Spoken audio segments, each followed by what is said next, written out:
Number 5. Chevrolet Corvair. The Chevrolet Corvair was a rear-engined, air-cooled compact car. First introduced in 1960, the car was in production for almost a decade.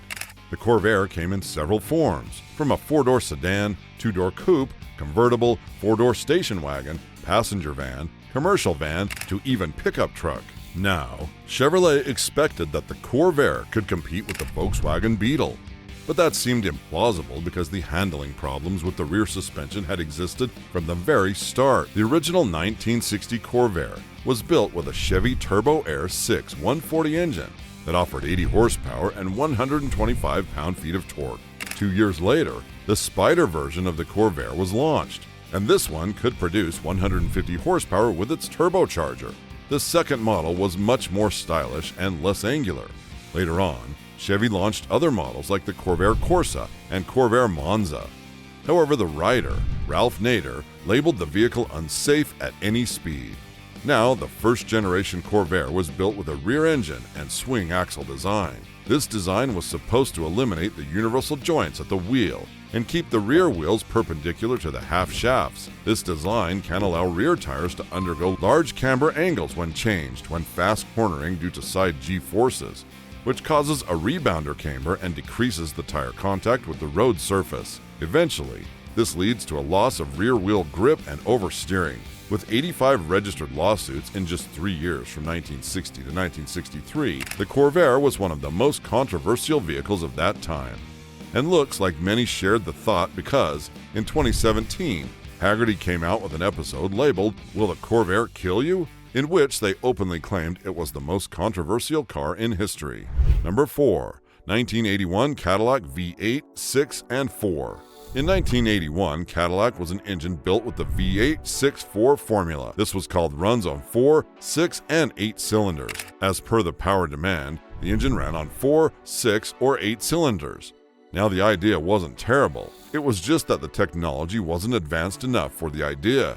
The engineers at General Motors devised a way to shut down cylinders firing on demand. Today, however, it is as normal as anything else in the automotive industry. Back in 1986, it was really a difficult thing. The idea was to reduce fuel consumption by deactivating 2 or 4 cylinders. The Cadillac V864 was built with Cadillac's 6-liter, 368 cubic inch V8. Cadillac had engines larger than this, so this was just a downsized version of those. However, controlling the transition between V8, V6, and V4 became a problem because there was no technology advanced enough to keep up with this engine. Although the engine was decent, with 140 horsepower and 265 pound-feet of torque, the system wasn't built well enough to handle the transitions. Many drivers reported experiencing sudden jerks and delays in the transition, making it a pretty dangerous vehicle. General Motors then decided to include a body fuel injection, but that only made things worse. It always messed up with deciding the amount of fuel that was needed for the number of cylinders in use. The vehicle and the engine were definitely ahead of their time,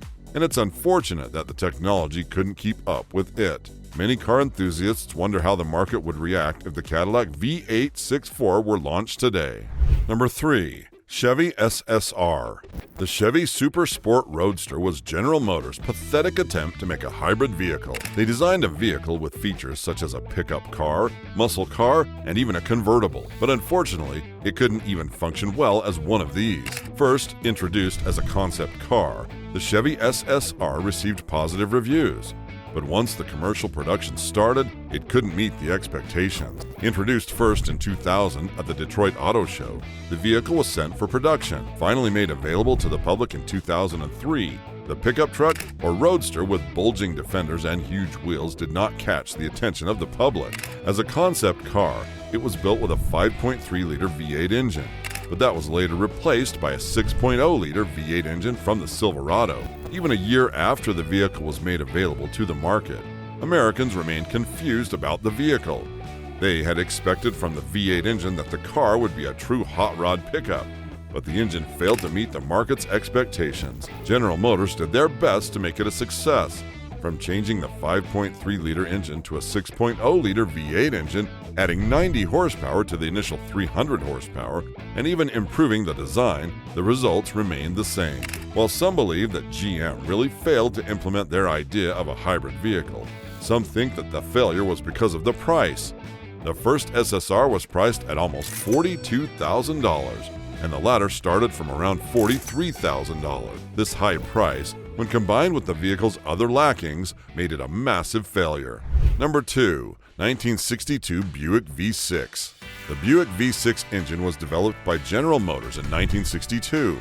Originally, it was a 198cc Fireball engine, but it was refined to a 231 cubic 3.8-liter V6. The Fireball V6 was one of the most unique engines in the history of General Motors. Made for the 1961 Buick Special, it was supposed to meet the market's demand for an economical 6-cylinder option. Since Buick didn't have a 6-cylinder engine, the engineer Joe Turley came up with the idea of chopping off 2 cylinders from their aluminum V8. The engine was 9.75 inches shorter than a standard inline 6 and made the engine a perfect fit for the Buick Special because of the compact engine bay. The new Fireball V6 engine displaced 198 cubic inches and produced 135 horsepower at 4,600 revolutions per minute. The blocks and head were made of cast iron, which reduced production costs. The design also shared many parts with the V8. Although it was cheaper and faster to produce, it wasn't lightweight. The cast iron construction made it weigh 366 pounds. However, it was innovative because of the use of cast connecting rods made from General Motors' Arma steel alloy. Despite the innovations and the technology within the engine, there was a syncopated cylinder sequence firing at 90, 150, 90, 150, 90, and 150 degrees. Because of this, the engine went from being called the Fireball V6 to the Odd Fire V6. Since the engine did not meet the standards, the rough and unrefined function failed in front of the competitors. The uneven firing sequence generated excessive vibrations. Buick even tried to handle this with a weight flywheel and softer engine mounts, but nothing changed. And despite the company's constant efforts, the engine kept giving worsening results. With more changes, the engine became less refined, which also failed the idea of smooth and luxurious vehicles. Number 1. Chevrolet Vega. The Chevrolet Vega was supposed to be an affordable small car in America. With a top-to-bottom sleek design and better fuel efficiency, it wasn't supposed to be a direct competitor to Toyota and Ford. As an entry-level vehicle, the car had some pretty nice features. Now, the car wasn't really a bad car, but the idea was so poorly executed and underdeveloped that it never caught the market's attention. Now, although it seemed promising in the beginning, the production was put to a halt in the very initial stage because of a UAW strike, but that was just the initial halt. More than 100,000 units of the Vega were produced. The initial units were produced with an optional L11 2-barrel carburetor for potential fires in case of engine backfiring. The units after that were built with the standard 1-barrel carb because of the risk of an emission system component falling off and jamming the throttle linkage. 1 year after the launch, the makers made a 110 horsepower L11 2-barrel engine available with F41 handling suspension, special tires, and trim for hatchback. They even upgraded the design with new front styling, 5 miles per hour rear bumpers, and a 16-gallon fuel tank, replacing the previous 11-gallon tank. Unfortunately, none of these efforts were able to save the Chevrolet Vega. Many automobile enthusiasts tried to understand why the Vega failed, because at the same time, Honda was also making vehicles with the same engine. As per speculations, it was because the Vega used a cast iron head on the aluminum block.